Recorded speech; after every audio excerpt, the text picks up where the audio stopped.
Welcome back to quo. और यहाँ पर जो सवाल हमने पिछले सेशन में अधूरा छोड़ा था उसका हिंदी ट्रांसलेशन मैं आपको बता दूं। आज का प्रश्न प्रकाश लाने वाले, ज्ञान लाने वाले की अवधारणा से संबंधित है। क्या ये लुसिफर है जो ज्ञान लाने वाला या प्रकाश लाने वाला था, या ईव, एडम एंड ईव वाली ईव जिसने एडम को पेड़ से सेब दिए थे, अच्छाई या बुराई का ज्ञान? हम सोच रहे हैं कि क्या कुओ हमें इन संस्थाओं की प्रकृति या ज्ञान लाने वाले इन गुणों के बारे में कुछ जानकारी दे सकते हैं। क्या ये संस्थाएं स्वयं में अच्छी हैं या बुरी हैं? जो अवधारणा वे हमें प्रदान करते हैं वह हमें अच्छाई या बुराई, स्वयं की सेवा या दूसरों की सेवा करने की क्षमता कैसे प्रदान करती हैं? पिछले सप्ताह कुओ ने हमें लाइटनिंग स्ट्रक टावर के संबंध में कुछ जानकारी दी थी, जो एक अवधारणा या छवि भी है जो प्रकाश को अपने अचानक और उग्र रूप में दिखाती है, जो विनाश का कारण बनता प्रतीत होता है। हम सोच रहे हैं कि क्या इस विनाश का कोई अच्छा फल भी होता है, या बिजली गिरने से टावर के ऊपर, या सचमुच न्यूयॉर्क शहर में नष्ट हुए टावरों से कुछ सकारात्मक निकल सकता है? क्या इसका उससे भी कुछ ताल्लुक है? तो कुओ कहते हैं, the kingdom of the spirit is a dark one, and we say this not because darkness is evil, for darkness is not evil. We say this because it is the nature of spirit within third density to be largely impossible to see. It is dark because it must be dark, and the light that is the lightning struck tower, though it may seem radiant to the physical eyes when seen as a symbol in your World Trade Center bombing. In terms of metaphysics, it is a frail and flickering candle of a lightning bolt that is all too quickly extinguished and shows all too little of the hidden landscape of the spirit. बाप रे! आत्मा का साम्राज्य अंधकारपूर्ण है, और हम ऐसा इसलिए नहीं कहते क्योंकि अंधकार बुरा है, क्योंकि अंधकार बुरा नहीं है। हम ऐसा इसलिए कहते हैं क्योंकि तीसरे घनत्व के भीतर आत्मा की प्रकृति को देखना काफी हद तक असंभव है। आत्मा की प्रकृति को देखना असंभव है। ये अंधेरा है क्योंकि ये अंधेरा होना चाहिए, और जो प्रकाश है वो बिजली का झटका है। टावर के ऊपर जो बिजली का झटका है वो है। हालांकि जब इसे आपके वर्ल्ड ट्रेड सेंटर पर बमबारी के प्रतीक के रूप में देखा जाता है तो ये भौतिक आंखों को उज्जवल लग सकता है। वर्ल्ड ट्रेड सेंटर के ऊपर वो उनका टूटना, और इतने सालों बाद उन वो स्टोन्स का टूटना, कहीं ये दोनों सील के टूटने के बारे में तो नहीं था? बाद में सोचेंगे इस बारे में, but it just truck because वो कौन से स्टोन्स थे वो? अम, कौन से वाले स्टोन्स थे? क्लिफ हैंगर नहीं, जॉर्जिया गाइड स्टोन्स।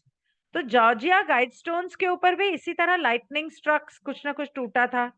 और ट्विन टावर्स तो लिटरली टावर के ऊपर बिजली गिरने के समान था। तो वो is there a connection between the two? Is there a connection between the two related to Lucifer coming on earth, or some awakening happening? Maybe, I don't know, let's see, आगे देखते हैं। तो वो कहता है कि वो रोशनी जो लाइटनिंग स्ट्रक टावर है, हालांकि ये भौतिक आंखों को उज्जवल लग सकती है जब इसे आपके वर्ल्ड ट्रेड सेंटर पर बमबारी के प्रतीक के रूप में देखा जाता है।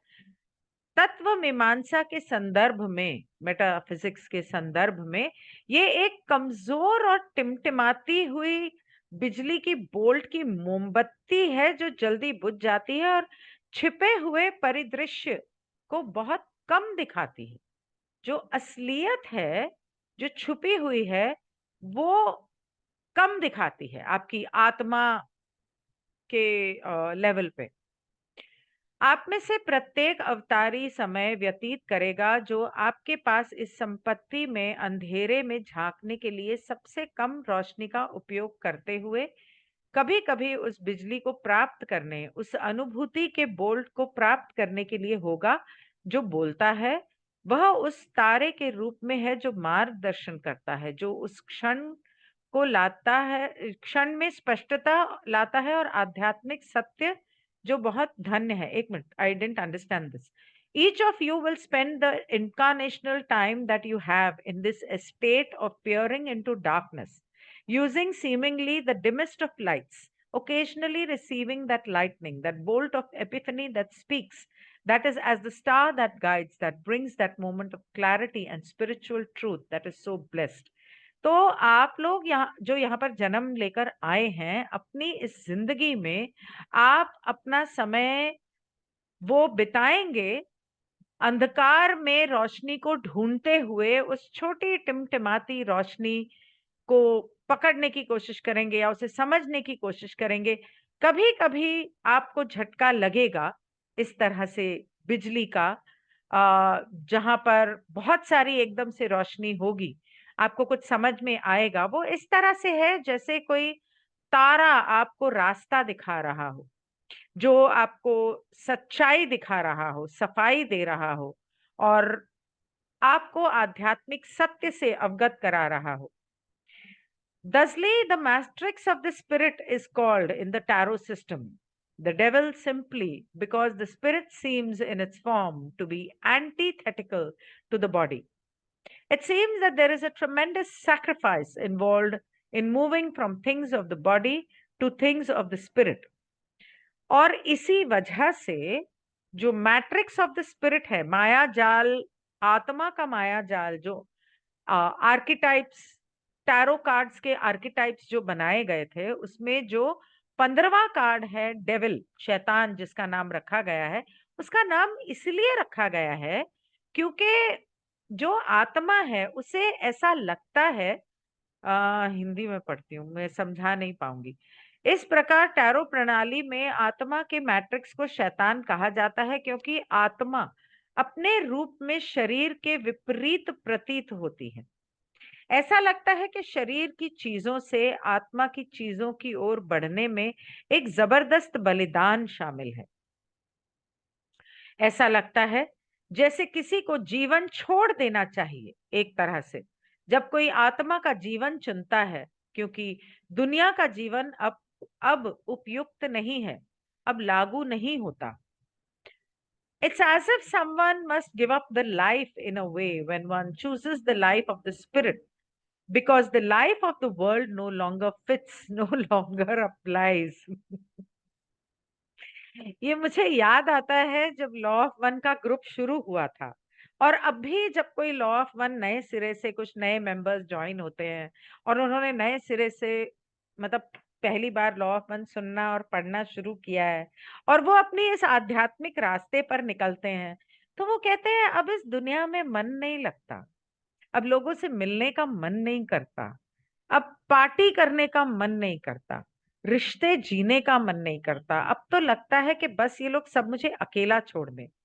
और हाँ, मतलब कई बार ऐसा लगता है कि खाना पीना आता रहे, मेरा काम होता रहे, मेरे बर्तन और कपड़े धुलते रहें, घर साफ होता रहे और बस मैं बैठी रहूं अपने आप में, मुझे कुछ और किसी से मिलने जुलने ये वो की जरूरत ना पड़े, पैसे के लिए काम करने की जरूरत ना पड़े। तो लेकिन वो इसलिए क्योंकि मुझे अपने साथ समय बिताना है, क्योंकि मुझे अपना उपचार करना है या अपने ऊपर शैडो वर्क करना है, और मेडिटेशन के लिए ऑफ कोर्स बहुत ज्यादा वक्त नहीं मिल पाता। तो वो वो कहते हैं ऐसा लगता है जैसे जब वो बिजली गिरती है ना और वो शैतान जब हावी होता है, तो ऐसे लगता है कि इन चीजों से छुटकारा चाहिए, क्योंकि उस शैतान के कार्ड में कुछ लोग हैं जो बंधे हुए महसूस करते हैं और उनको छुटकारा चाहिए। तो इस जिंदगी से छुटकारा इसलिए चाहिए, इस भौतिक जिंदगी से, इस शरीर से, क्योंकि अब वहां मन नहीं लगता, अब उसका हमारी जिंदगी में कोई काम नहीं रह गया। जब हम आत्मा में प्रकाश, जब आत्मा में प्रकाश लाया जाता है तो जबरदस्त परिवर्तन और रूपांतरण होता है, और एक मृत्यु प्रक्रिया है जो साधक की निष्ठा और सोच के एक प्रणाली या क्षेत्र या राज्य से दूसरे में स्थानांतरित होने के साथ चलती रहती है. When light has been brought to the spirit, there is tremendous change and transformation that takes place, and there is a death process that goes on as an allegiance, and the thinking of the seeker moves from one system or realm or kingdom to another. और जब ये ज्ञान की रोशनी आती है, तो अगर example दूं, ज्ञान की रोशनी आती है तो अचानक ऐसे लगता है कि काला चश्मा उतर गया और वहां से धूप निकल आई.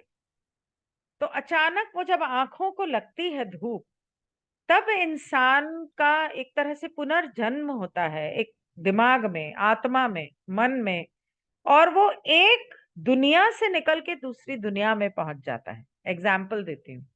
Normally tarot card, tower card बहुत आता है इस चीज के लिए कि एक कपल है, उनका अफेयर चल रहा है, दोनों एक साथ बहुत खुश हैं, और लड़की बोलती है मैं ना ऐसा सोच रही हूँ कि हम शादी करेंगे, और ऐसा होगा वैसा होगा, ये करेंगे वो करेंगे. अगले दिन वो जाती है अपने बॉयफ्रेंड से बात करने और कहती है कि हम शादी कर लें. और बॉयफ्रेंड बोलता है शादी? ये शादी कहाँ से आ गई बीच में, मैंने तो उस बारे में सोचा भी नहीं. I don't see you as my wife. क्या हुआ? बिजली गिरी, सत्य से पहचान हुई कि मैं तो अपनी दुनिया में गुम थी, ये तो किसी और ही दुनिया में है, तो हमारा तो मेल ही नहीं है. बिजली गिरी, सत्य से पहचान हुई, और कहां से कहां आके गिर गई. महत्वाकांक्षाओं में उड़ रही थी, आके जमीन पे धम से गिरी. ये है tower card.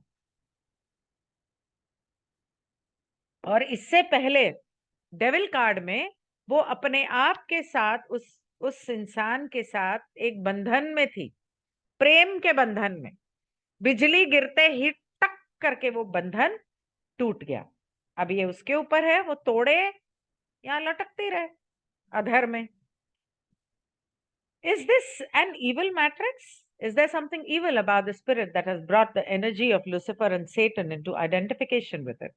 We would say no. Absolutely no, without hesitation. There is no evil whatever in the spirit, nor is there good, but rather there is simply essence. कहाँ गया? There is that which is. This is how you are made.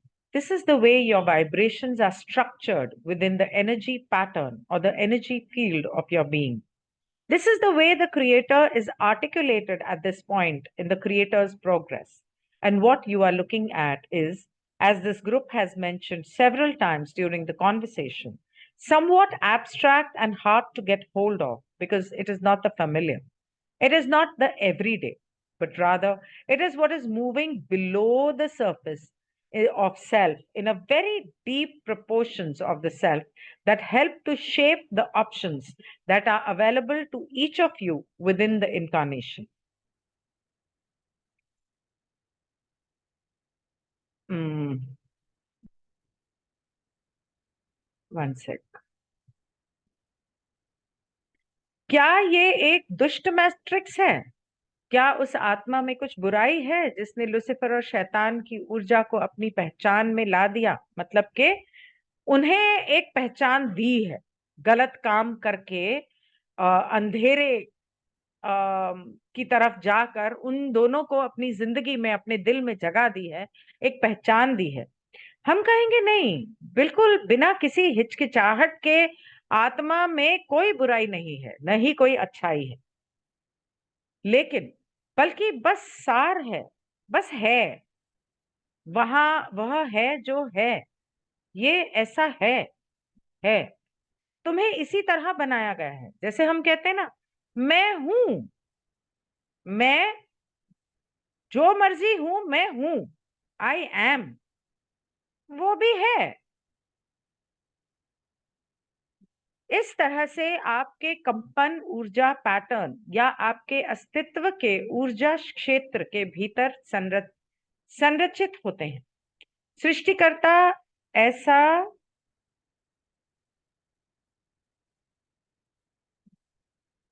रचनाकार की प्रगति के इस बिंदु पर रचनाकार को इसी प्रकार व्यक्त किया जाता है। और आप जो देख रहे हैं, जैसा कि इस समूह ने बातचीत के दौरान कई बार उल्लेख किया है, कुछ हद तक अमूर्त है और इसे पकड़ना कठिन है क्योंकि ये परिचित नहीं है। ये रोजमर्रा की बात नहीं है, बल्कि वह है जो नीचे की ओर, मतलब नीचे की सतह के नीचे स्वयं के बहुत गहरे हिस्सों में घूम रहा है, जो अवतार के भीतर आप में से प्रत्येक के लिए उपलब्ध विकल्पों को आकार देने में मदद करता है। बेसिकली यहाँ पर वो क्या कहने की कोशिश कर रहा है कि हम सभी के अंदर ये अच्छा बुरा ये सब कुछ है, हम सब में है, हमारे सतह के नीचे है। शायद हम उसे पहचान नहीं पाते, शायद हम उस तरफ ध्यान नहीं देते। तो कई बार हमसे गलती से वो जागृत भी होता होगा। कभी डर लगना, कभी गुस्सा आना, कभी नफरत करना, कभी लालच करना, लोभ करना। तो मन में कभी कहीं ना कहीं ये भावनाएं आती हैं सभी के। तो तब क्या होता है, तब ये अंधेरा उसे जागृत करने की कोशिश कर रहा है, शैतान को। अब वो चुनना है या नहीं चुनना है, वो फैसला तो आपके ऊपर है, आपके मन पे है, आपके दिमाग पे है। और उस प्रकाश का उपयोग, just a second,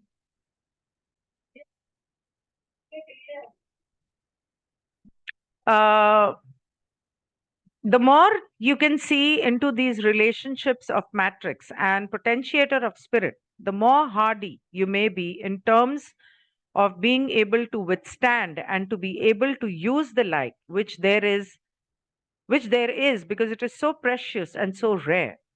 Those who bring light are, shall we say, a way or a symbol of the same thing as saying those who bring polarity.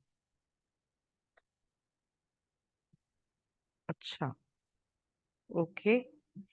जितना अधिक आप मैट्रिक्स और आत्मा के पोटेंशिएटर के इन संबंधों को देख सकते हैं, matrix and potentiator of the spirit, मतलब डेविल कार्ड और टावर कार्ड, उतना ही आप उस प्रकाश का सामना करने और उसका उपयोग करने में सक्षम होने के मामले में अधिक साहसी हो सकते हैं, क्योंकि ये बहुत कीमती लेकिन बहुत दुर्लभ है। Those who bring light are, shall we say, a way or a symbol of the same thing as saying those who bring polarity. जो लोग प्रकाश लाते हैं, हम कहेंगे वे उसी चीज का एक तरीका या प्रतीक है जो कहते हैं कि जो ध्रुवता लाते हैं। अच्छा, so that means Lucifer is the light bringer who brings problems in life. Ah, it is not precisely knowledge that the tree involved in the Garden of Eden story was bearing as its fruit. That is not it. It is not a simply body of knowledge that was forbidden. Rather, it is the essence of third density that is being talked about in this story. The creatures of Eden were basically second density entities. Oh, they did not have free will, they did not have self awareness. They were the created opportunities for spirit growth without the indwelling spirit. The story of the one known as Saturn offering this fruit of good and evil to the one known as Eve is, as the one known as Eric points out, a delightful way of shifting the blame for the entire fall of human nature to women. And that, shall we say, incorrect solution has entranced or entered and delighted men in different religious systems of those of your planet, and has led many into sweeping generalizations concerning biases towards the feminine gender and their unworthiness, which have been quite stubborn and balances within your people as a race. Beautiful. ये सटीक ज्ञान नहीं है कि Eden garden की कहानी में शामिल पेड़ फल के रूप में फल दे रहा था। ईडन गार्डन की कहानी में शामिल पेड़ फल के रूप में फल दे रहा था। मतलब कि ये जो तुम ये सोच रहे हो कि ये आदम और हवा की जो कहानी में उस ईव ने उसको फल दिया और फिर वो शैतान थी वगैरह, ये बकवास है। ये सही नहीं है, बिल्कुल ये बात नहीं है। ये केवल ज्ञान का भंडार नहीं है जिसे वर्जित किया गया था। Simply that was forbidden. ये वो ज्ञान का भंडार नहीं है। It's not simply a body of knowledge that was forbidden. It was not simply that was forbidden. मैं क्या बोल रहा है? ओके ये केवल ज्ञान का भंडार नहीं है जिसे वर्जित किया गया था, बल्कि ये तीसरे घनत्व का सार है जिसके बारे में इस कहानी में बात की जा रही है। ओनली प्लैनेट ऑफ चॉइस में यह बताया गया है कि एडम को धरती पे इसलिए भेजा गया ताकि वो ईश्वर को खोजे, और ईश्वर को खोजने के बजाय वो ईव सामने आ गई तो वो आ, लालच में आके गलत रास्ते पर निकल गया। वहां पे कुछ है, यहाँ पे कुछ और बोल रहा है। और आगे वो कहता है ईडन के जीव मूल रूप से द्वितीय घनत्व वाली संस्थाएं थे।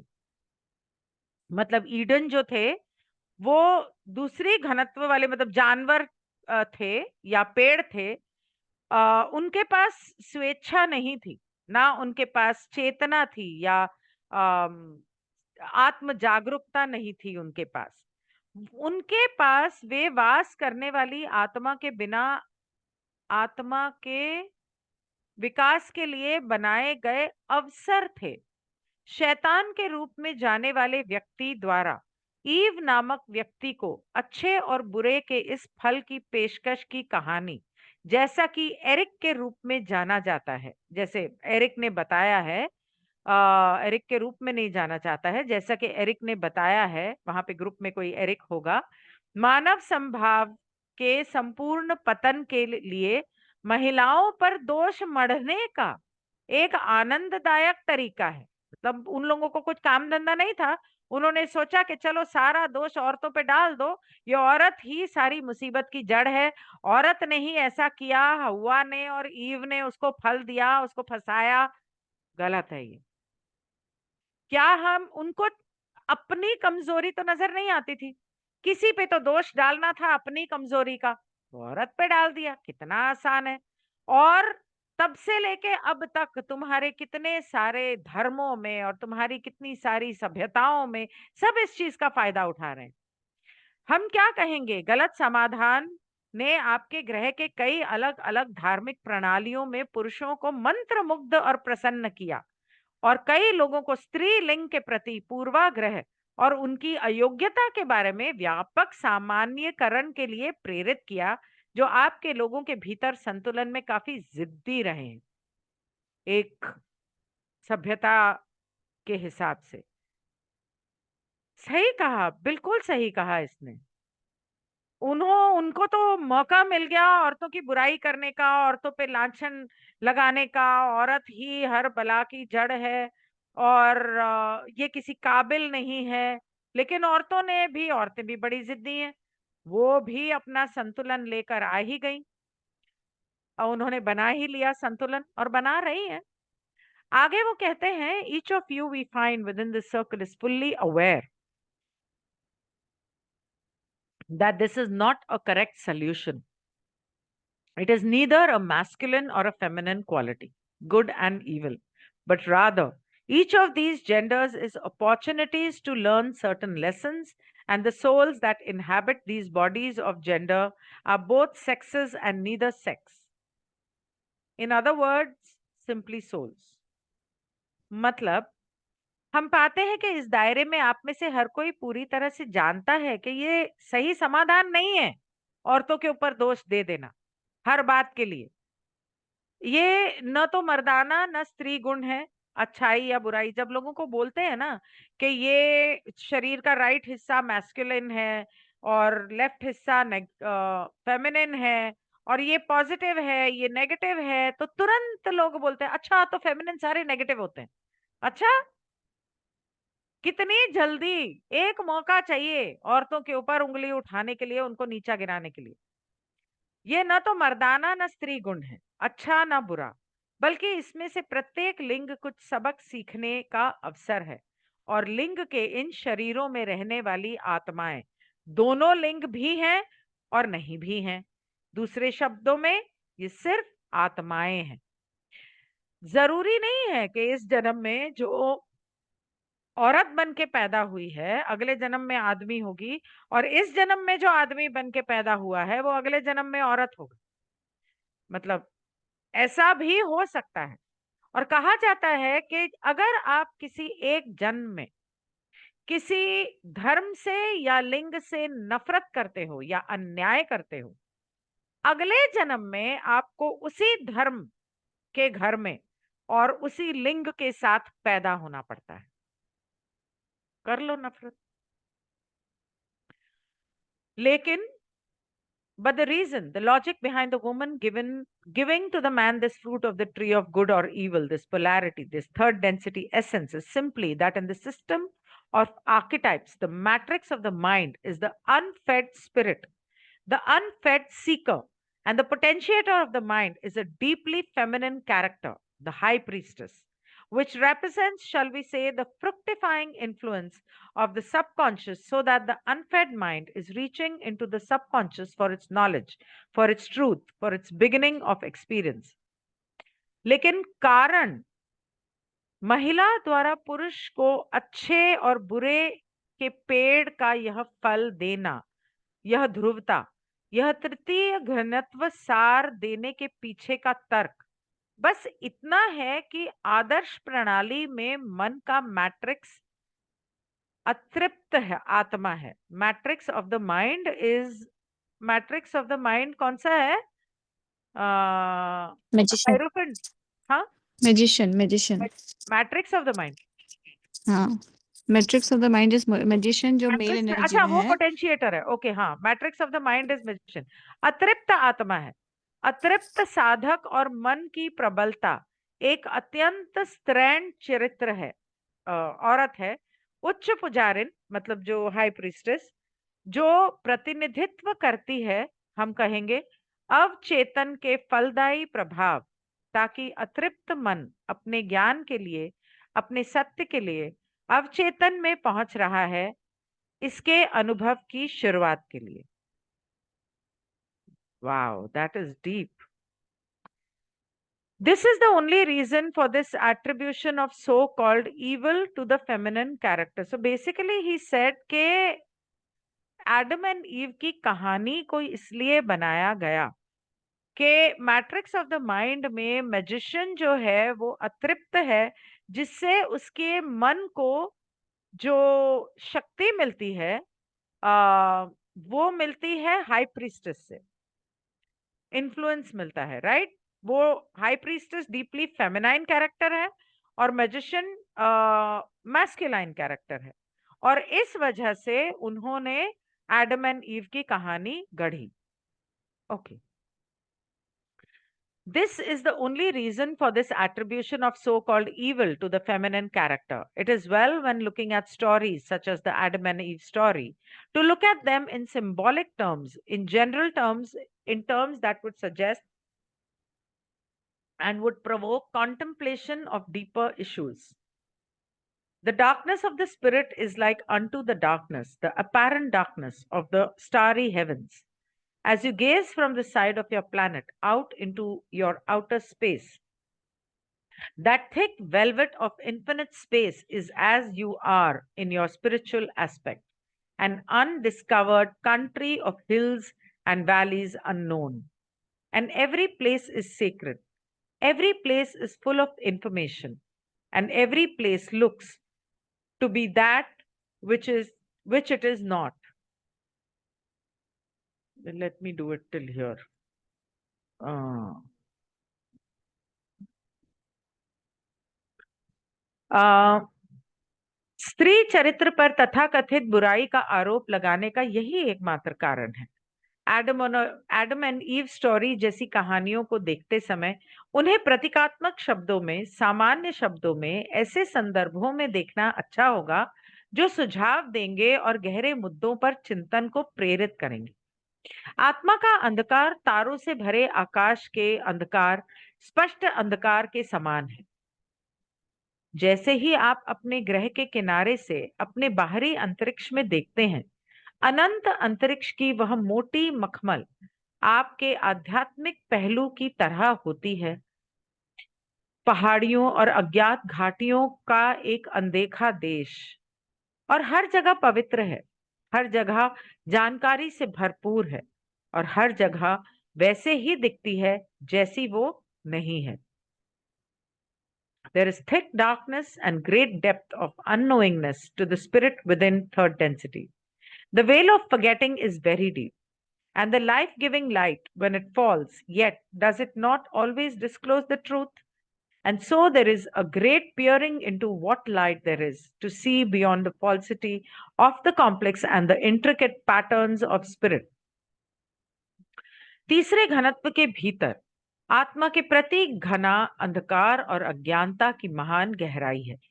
भूलने का पर्दा बहुत गहरा है, और जीवन देने वाली रोशनी जब गिरती है तो भी ये हमेशा सत्य को प्रकट नहीं करती है, और इसलिए आत्मा के जटिल और पेचीदा पैटर्न के मिथ्यात्व से परे देखने के लिए कौन सी रोशनी है, इस पर एक महान नजर डालना है।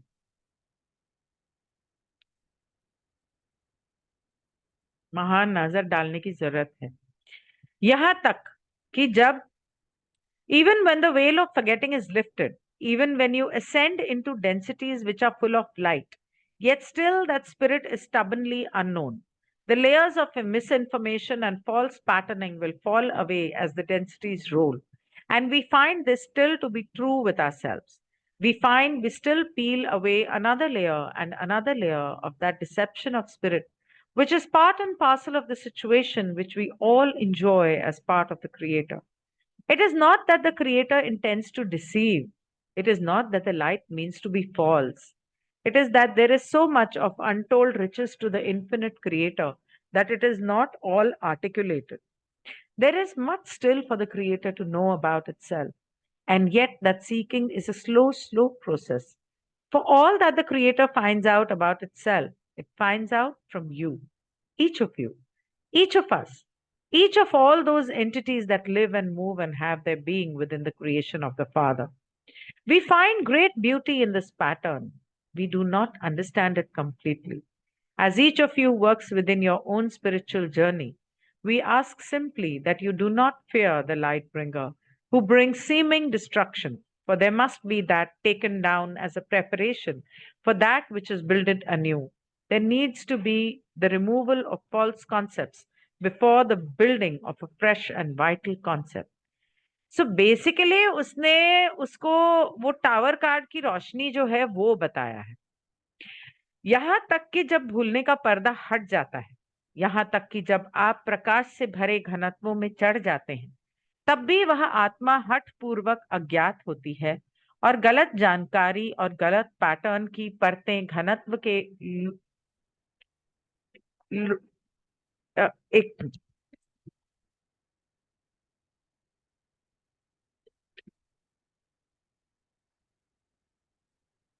सॉरी, बिल्डिंग में कुछ काम चल रहा था। यहाँ तक कि जब भूलने का पर्दा हट जाता है, यहाँ तक कि जब आप प्रकाश से भरे घनत्वों में चढ़ जाते हैं, तब भी वह आत्मा हठ पूर्वक अज्ञात होती है, और गलत जानकारी और गलत पैटर्न की परतें घनत्व के लुढ़कते ही गिर जाएंगी, और इसे अभी भी हम इसे अभी भी पाते हैं। हम अपने प्रति सच्चे रहें।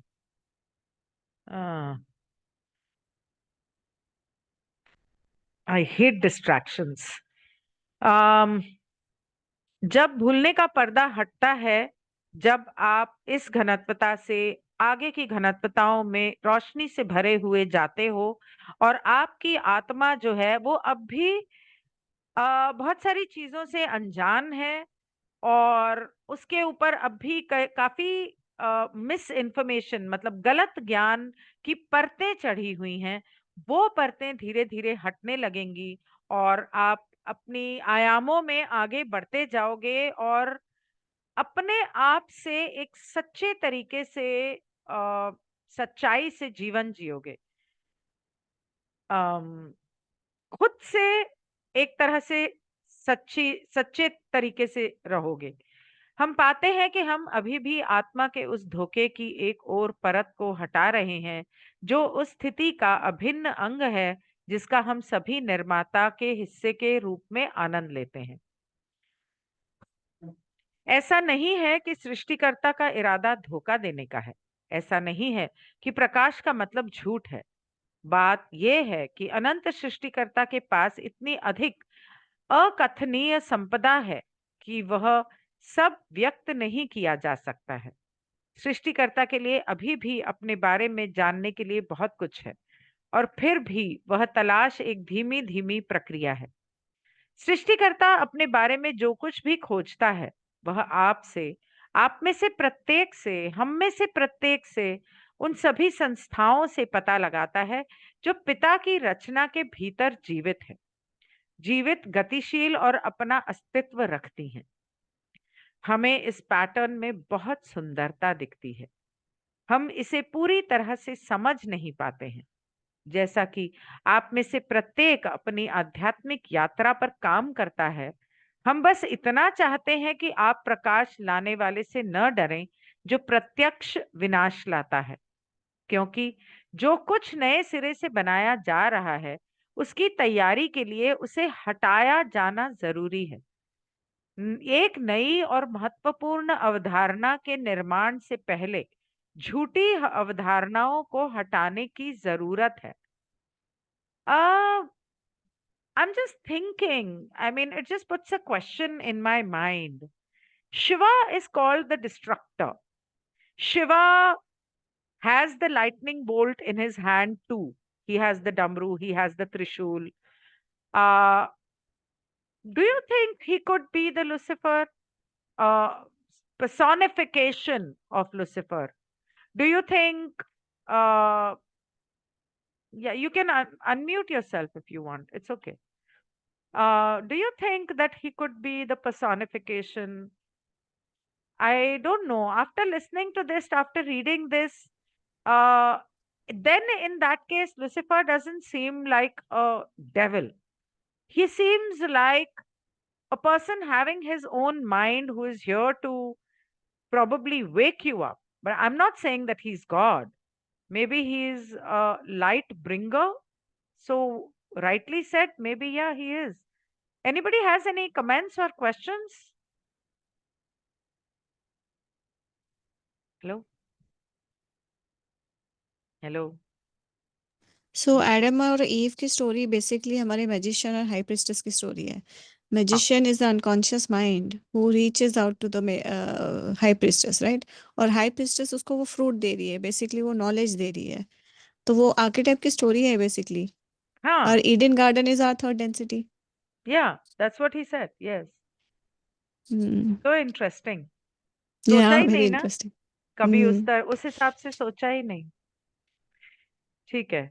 ऑल राइट, तो ये लाइट ब्रिंगर का सेशन तो खत्म हुआ। I will see you soon. Good bye.